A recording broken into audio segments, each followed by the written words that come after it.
देखो, सुनोगे नहीं तो जानोगे कैसे? तो जानने के लिए सुनना पड़ेगा। इस दुनिया में एक बात प्रचलन में है कि अगर आप बुरा काम करोगे तो आपके बुरा काम का दंड मिलता है। और वो दंड क्या होता है? आपको नरक में गर्म ऑयल में चुबाया जाता है, आपको सुई चुबाया जाता है। और क्या क्या प्रचलन में है कि अगर आप अच्छे काम करते हो तो आपको स्वर्ग में भेजा जाता है। ये जो बात है ये दोनों बात ही झूठ है। ये क्यों बोला जाता है? आपको डराने के लिए बोला जाता है, ताकि आप इस दुनिया में बुरा काम ना करें और अच्छे काम करें।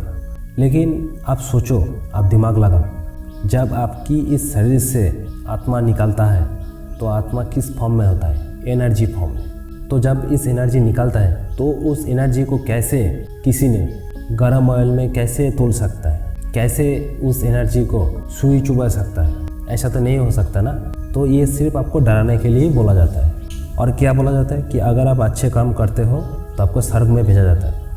लेकिन अगर किसी बुद्धिजीवी के सुनोगे, किसी महापुरुष के सुनोगे, तो वो सिर्फ एक बात बोलता है कि आपको मोक्ष मिलता है। और मोक्ष मिलता है मतलब आपको इस जन्म और मृत्यु के कालचक्र से बाहर निकाल के रखा जाता है और आपको भगवान के पास रखा जाता है। और जब ज़रूरत होता है तब तुम्हें फिर वापस इस दुनिया में भेजा जाता है।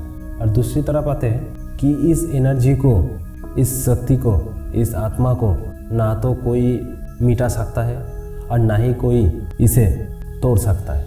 तो इसे अपने बुरा काम का दंड कैसे मिलता है?